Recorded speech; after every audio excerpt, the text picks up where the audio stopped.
Hey everyone, welcome to the Farmer Wants a Wife Afterparty. I'm your host, Stephanie Spiker.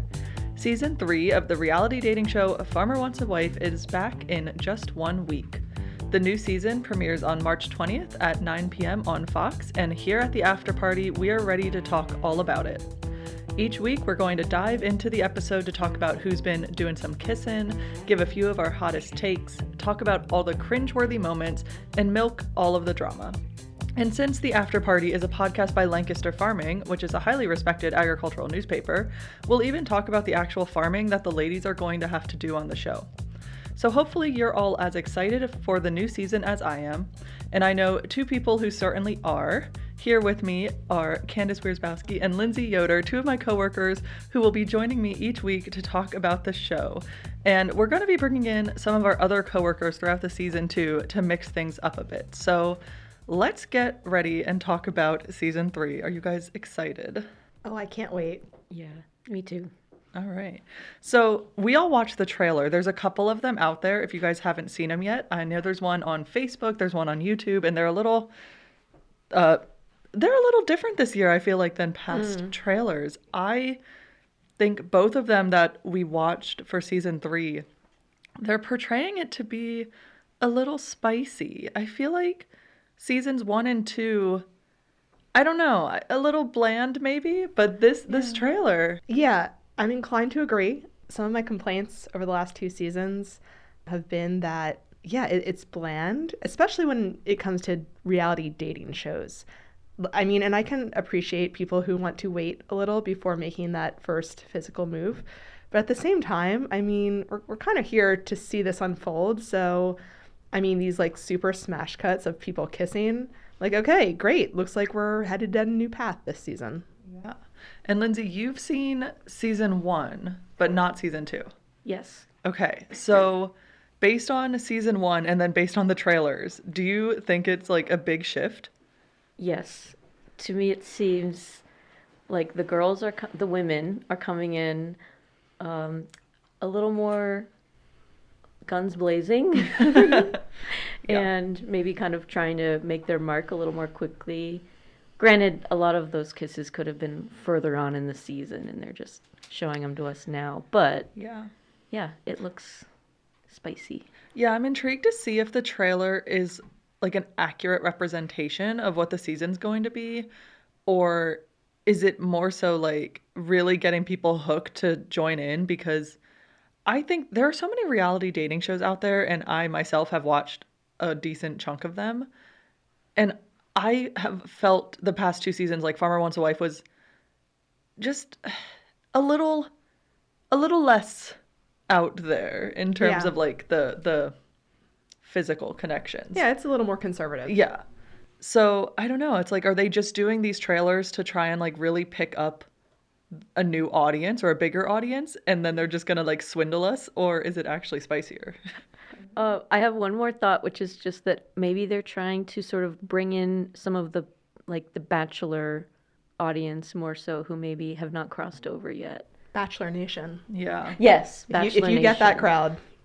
Yeah. You're good. Well, and that's the thing I feel like with reality dating is there are so many options out there. Like I watch a lot of the Netflix ones, Love is Blind, of course, and there's just like so many reality dating shows in general that it's like, what, you do have to, I mean, Farmer Wants a Wife has such a niche of like what they're doing. It's so unique. But I do feel like those of us who are kind of dating show, I don't want to say connoisseurs because it's such a ridiculous thing. Junkies, weirdos, I don't know. Like, you do come to kind of expect certain things. Mm-hmm. So, I don't know. I'm not going to be opposed to there being a little more, like, drama and spice this season. So, we'll see. So, in this show, I feel like we're going to have a few hot takes that you as listeners may or may not agree with, or even that us here in this room may or may not agree with. And we're starting out already. I have a potential hot take, which maybe is not actually a hot take at all. But I think that if you are 25 or younger, you are too young to be on a reality dating show, specifically one that is geared towards getting married. Because I said this last season. Farmer Nathan was 23, and I will admit he was my favorite farmer. And he was an old 23, though. He had an old soul. And he and Taylor, I think, are still together. But I said it last year, too, that I'm like, you're 23. Like, go to a bar or go on a dating app. I don't know. But there are options. I do get that most of these guys live in more rural areas, so I get that. But I'm like, 25 feels young. So I don't know. What do you think? Am I out of left field? No, I get what you're saying, but I think it really has to do with the individual, because I'm thinking of last season's Mitchell and Sydney. Sydney was, 22? She admitted to the fact that she had never dated in real life. So her first romantic experience was on a reality show that she had been cast on. Yeah. And she wound up seeming very naive, and it almost made me feel uncomfortable that, like, this is all you know, and you're ready to, like, completely hitch your wagon to this one guy. And I'm not saying that, like, people don't ever, successfully marry the first person they ever date. But to do so in such a weird situation, I don't know. It felt weird to me. I think that 22 is very young, and to be 22 with so little experience under your belt and be making that kind of decision on camera, nah. Yeah. I agree with you, Steph. And I wrote in my little intro questions that I think it will be interesting to see how the 25-year-olds fare, especially because I think some of the girls and / women are older than 25, so that already kind of sets them up against, people who have a little more life experience and who already mature a bit faster in that regard. Yeah. So, yeah, it's hard. Sometimes you're 25 and then you turn 30 and you're like, wow, I'm really glad I didn't marry that person I dated when I was 25. Yeah. So I see some potential issues there. Yeah. So I think we should be transparent that we are all older than 25. Yes. I thought I knew everything when I was 25, though, I'll tell you that. A couple quick notes. We do, if you want more Farmer Wants a Wife talk, on lancasterfarming.com every week, we do kind of some like written reviews and commentary about the show in each episode. So if you listen to this and you're like, I still want to hear more or read more or know more, head to our website. But yes, 25, I literally just had this conversation the other day. I am 29 going on 30. So, like, am I that far removed from being 25? Not really. But I just the other day had this conversation where I was like, I have changed so much since I was 25. Like, I feel like your mid to late 20s, there's a lot of growth and change. So, like, going on a reality dating show to get married at 25, I'm like, I don't know. But yeah, so this year, 2 of the farmers are 25. So John and Jay are both 25. Colton's 28 and Matt is 30. So they're all like in the same age range, but yeah, 25 feels a little young, but maybe they are Farmer Nathan-esque and have old souls. I don't know. We'll see. All right, so the show obviously hasn't aired yet. We have a week until we actually get to watch any of the drama or anything happening. But I feel like in the farmers' bios that were released, there was already a very specific thing that was, to me, a big cringe factor. Only one thing? One very specific thing. You can tell me all of your cringe factors if you want, but first, we have to talk about Farmer Colton's desire for a, quote, football team-sized family. Because here's the thing. I have thought about this so much since I read that phrase. And are we talking, like, enough people for, like, a little backyard game of football where it's, like, 3v3, you know? So it's, like, mom and dad and, like, 4 kids or whatever.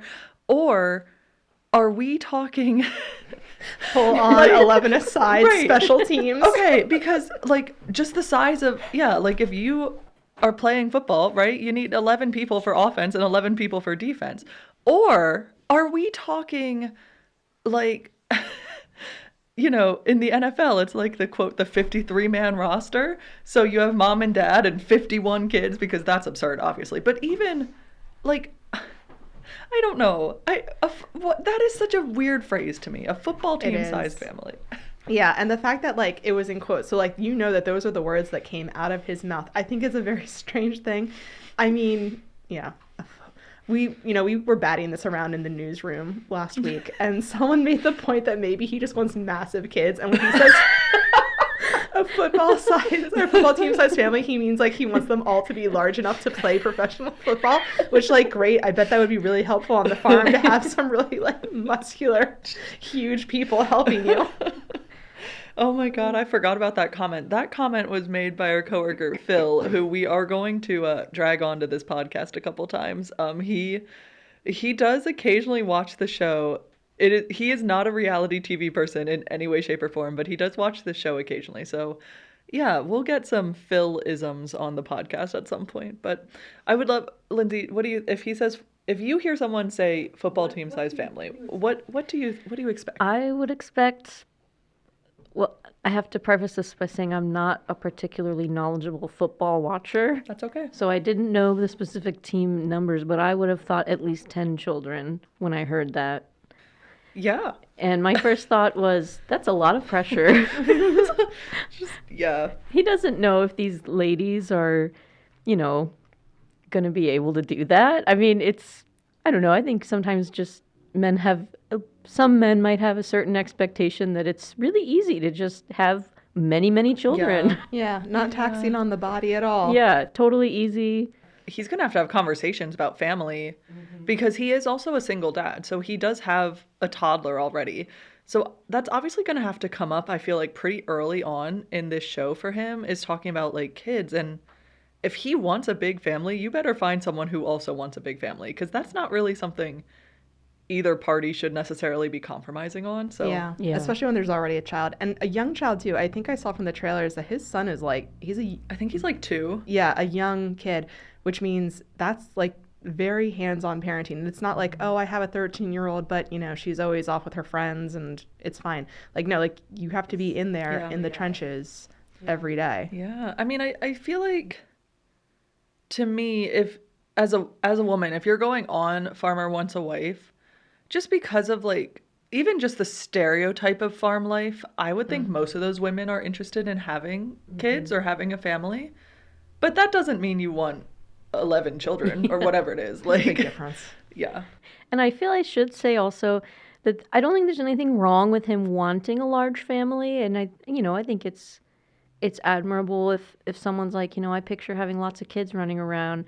So I don't mean to criticize him as a person for that, but I do think, maybe he would have to involve some like adoption in that scenario. Yeah. That's what he's leading with. That's Maybe. what we're concerned about. Yeah. But I don't know. It just, to me, is an odd way to phrase your child desire. But hey, who knows? So, all right, Candace, you said that there were lots of things that made you cringe. I need to know. Yeah. Are we going to talk about Farmer John? Or let's talk Farmer John. Maybe Farmer John is he just a like farmer? the absolute stereotypical like name, right? Farmer John. That is true. So what I noticed from his bio is that he has enjoyed spending time on his grandfather's farm. He sounds like he's very close with his grandfather, which I thought is sweet.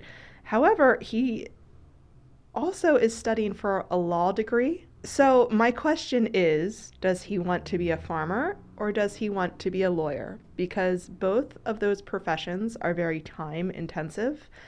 And while I'm sure if you are really driven, you can do both, but I feel like it's going to be a real hassle. So at first I was like, is he even a farmer? Or is he just the grandson of a farmer? Yes. Which is, he's the one that in the trailer somebody asks, right? And says, do you actually farm? Right. So we're not the only ones who are questioning this. You seem very annoyed by that question also. Uh-huh. Yeah, no, I agree. I feel like, first of all, law school itself, I could not imagine going to law school. My brain couldn't handle that. So that already, just being in law school is a huge time commitment. And then if you actually want to actively be a lawyer, you're not working like normal hours necessarily. And obviously farming, you're not working normal hours at all. So how does one take those two careers and actually actively pursue both of them? I have a theory about that. now that we have seen the trailer and we have seen what this farm looks like. Oh my gosh, yeah. If you guys haven't watched the trailer, we had an audible reaction when we saw John's like house. Oh, he's rich. Yeah. I don't think you can call it a house. Mansion. Yeah, the manse. So maybe that is how he plans to be a farmer and a lawyer at the same time. He might not actually be getting his hands in the soil. Yeah. He may be paying other people to do it for him. Well, and it's also, this is maybe me being stereotypical because I will preface this. So here, Lancaster Farming is located in Pennsylvania. So we all live in Pennsylvania. We are most familiar with farming in the mid-Atlantic region, which here, our farms are relatively small. That's just, that's the size of land we have, and that's what we're used to around here. John is in Missouri, and he does soy, corn, and wheat, so like commodity crops. I am assuming, I don't know for a fact, I'm assuming it's a fairly large operation in terms of land. So at the end of the day, right, you need a lot of employees to get all of that stuff planted and harvested when you have, I don't know, 1,000 or so acres or whatever he does actually have. So at the end of the day, I'm sure he does some farm work, but I am a little curious to how much of his day-to-day life is like actively farming. Mm-hmm. That's what we were joking. He's the gentleman farmer. The landed gentry. Yeah. So I don't know. I'm intrigued to see. Now that we've already moved on a little bit to farming, unless are we cringing at more? Because we can cringe. I mean, all day I feel long. Like if I want to like really parse through all of these, I could find something that I cringed a little in all of them. But I don't want to be too unkind right off the bat. Just based off of bios. I will say I think that Jay's bio didn't do him like, he seems to come off better in the trailer than he does in his bio. Yeah. I really hope that his mom appears on this series, because the fact that they threw in here that his mom is already pressuring him to make babies, I feel like means that she's got to come up at some point in the season, and I feel like that'll be fun to watch her talk to the women, and just like, I don't know, should we put an over under on like how soon she brings up the topic of grandchildren upon meeting these women? Yeah, I will say Jay's bio is interesting because I do feel like, and I'm guessing it's maybe not, I wonder if it's like a production thing, but they're leaning really heavily into the college football thing, which, here's the thing. I like football, especially college football. So I decided to look him up as a college football player just because I was curious, was he like, did he have a shot at going pro? So they advertised that he played at Duke, which he played at Duke in grad school, but he played at Michigan in undergrad. And fun fact, I went to Penn State, and Michigan and Penn State play each other almost every year. And I had already graduated when he was a freshman at Michigan, but I was at the game at Penn State that he played in. So his freshman year. And so Penn State won. But I watched him play football. And now here we are years later talking about him on a dating show. You never know where life's going to take you. You never know what's going to happen. All right, so let's go deeper into the farmers and their actual operations, because I think maybe we're all on the same page about this, that I am most excited about seeing our farmer Matt and his avocado and exotic fruit farm. Same. Mm-hmm. Oh. That's just not like a part of farming that I know too much about. Yeah. I was excited to see he had his guests, his ladies out there helping him in the orchards. I'm also excited to see what other kind of fruit he grows other than avocados, because exotic fruit covers quite a bit. I don't know, like, should we do some like predictions of what kind of exotic fruit we think he's growing out there? Yes, except I'm going to be completely honest. I don't know what fully constitutes an exotic fruit, so I might just be saying things completely out of the realm of possibility. But I've made less informed predictions about this show in the past, and it's been fine. Oh, all right, Lindsay. I'm going to put you on the spot. What exotic fruits are you expecting? I'm going to say horn melons. I don't even know what that is. Neither do I. So exotic. Very exotic, and from what I remember, not very tasty, so maybe he doesn't grow those. Well, someone might like them. But they are exotic, and maybe some dragon fruit. Oh, that's a good one. Those are my guesses. Okay. I also was thinking dragon fruit. I don't know what kind of like climate you need to grow dragon fruit, so who knows here, but I mean it's a cool looking fruit, so why not? That also was one of the ones I was thinking. But what about like acai?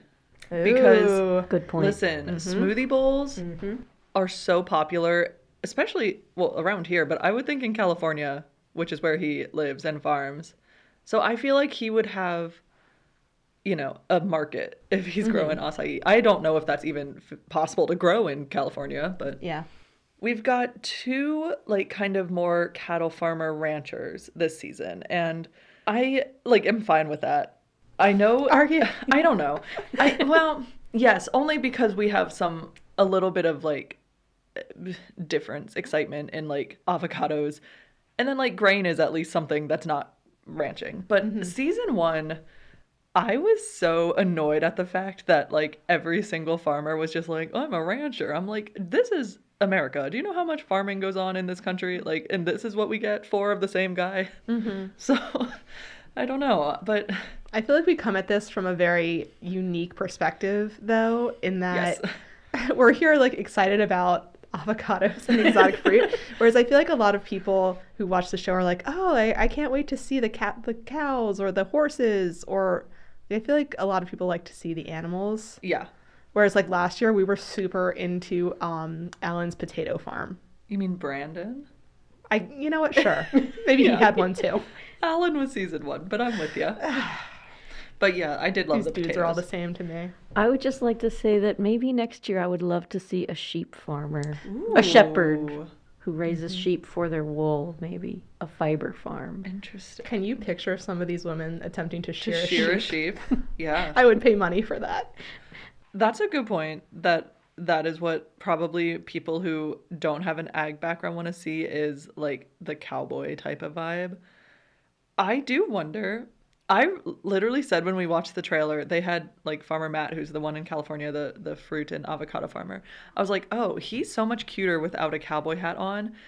And my guess is that man does not wear a cowboy hat. Like, I feel like he had to buy one for this show. Like, That's just a very because good point. you are a farmer does not mean that you wear a cowboy hat. Like, that is not Agreed. a requirement. But I do think that people who turn the show on who have no connection to agriculture probably are like, oh, I want to see a cowboy and he rides his horses and blah, blah, blah. But like, there's a lot more going on. But I will say, it has been since season 1 my dream to have a dairy farmer on and make these women milk a cow at 4:30 in the morning. And I do think casting has really tried to do that. But this show is so time consuming to fill.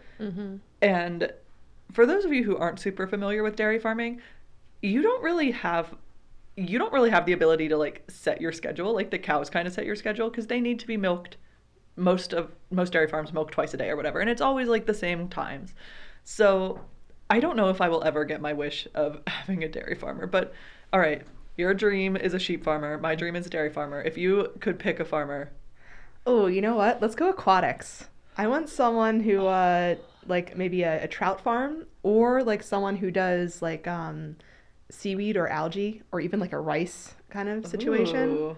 You could even get into like aquaponics, where you're like growing in the water and the fish are in there like doing whatever the heck they do to help. I don't know very much about aquaponics, clearly, as I'm saying this. But we would learn if it was on the show. We would know more. Any predictions for season 3 that we haven't discussed?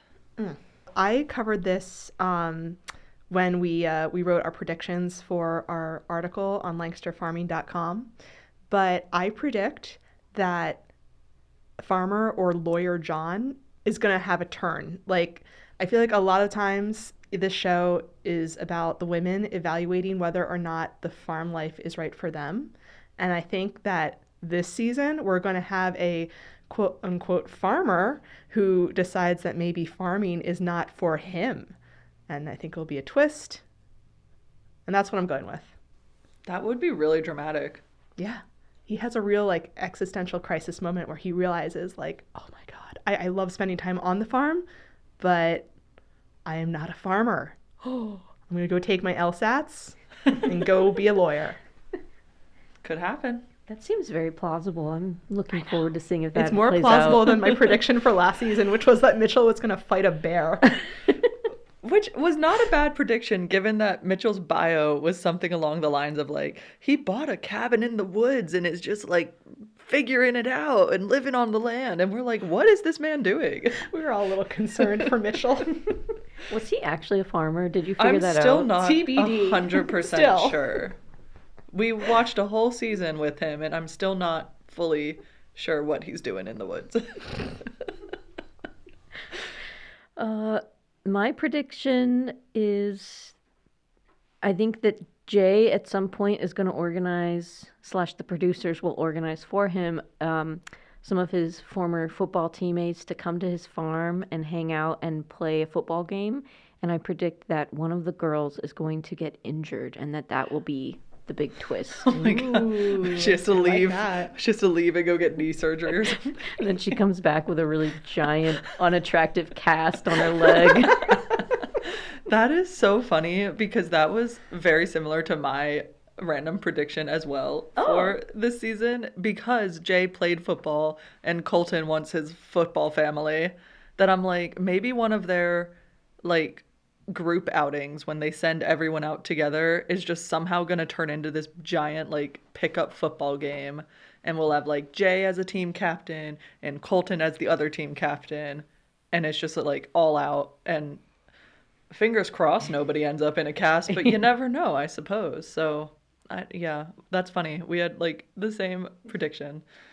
All right, so I guess at this point all that is left is to wait for the show to actually air, which is exciting. And then I'm sure we will have approximately 100 more things to talk about as soon as we see the premiere. I want to see how Kimberly Williams Paisley does. We have a new host this season. I did really like Jennifer Nettles. Same. But I also feel like this will be a very smooth hostess transition. Like I don't see it like being a problem in any way that there's a new host. Like I feel like she's gonna kill it. Do we know, like, obviously she was in the Father of the Bride movies, but what has she been doing since? I mean, I know she's married to Brad Paisley, and I'm sure that's a very time-consuming thing, but but like, has she hosted things before? Like, does she still act, but maybe in movies that I just haven't seen? I'm pretty sure that this is gonna make me sound really lame, but I mostly know this because my mom, I think she's on like Hallmark or something. Okay. Yeah. Gotcha. She does Hallmark movies, and I think she also does. She's sort of moved into like foundation work, and I think she's part of like an awareness thing for certain medical issues. Okay. Yeah. So she's still out there, but not quite as much as she was in like the early 90s. Gotcha. I mean, I feel like if she's hosting, maybe we will get a Brad appearance. I'd be down for that. That'd be great. He can just come on and serenade. Full circle moment though, Steph, how you were talking about your hot take that 25 is too young. You know the character Annie that Kimberly plays in Father of the Bride? She's only about like 20 or like 20 to 22 when she gets married. It's a whole like plot point for them. Yeah. I mean, maybe both John and Jay will happily surprise me with their emotional maturity. Because again, like, I'm pretty sure Nathan and Taylor are still together, and he was young, so. There you go. Sometimes the years don't determine someone's level of maturity, so. Yeah. Well, I think we're gonna wrap up there. Leave you guys anticipating for season 3. So again, it premieres March 20th, 9 p.m. on Fox, and then it will air on Hulu the next day. So yeah, and you can also read many more thoughts that we and other people in our office have about the show at lancasterfarming.com, and we will be back every single week between now and whenever the reunion airs.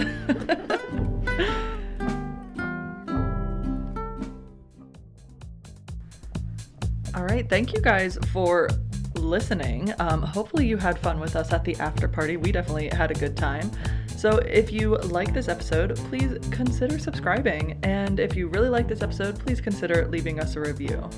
If you want to chime in on any of your hot takes or any of your predictions or really anything for this season of Farmer Wants a Wife, feel free to email us at afterparty@lancasterfarming.com. You can also find us on social media. We're at Lancaster Farming on most platforms, and we do also post some fun Farmer Wants a Wife reaction videos on those platforms as well. So thank you guys so much for listening to the Farmer Wants a Wife After Party. I am Stephanie, and Candace and Lindsay will be back with me next week to really dish on the premiere. So we'll talk to you then. Bye. Bye.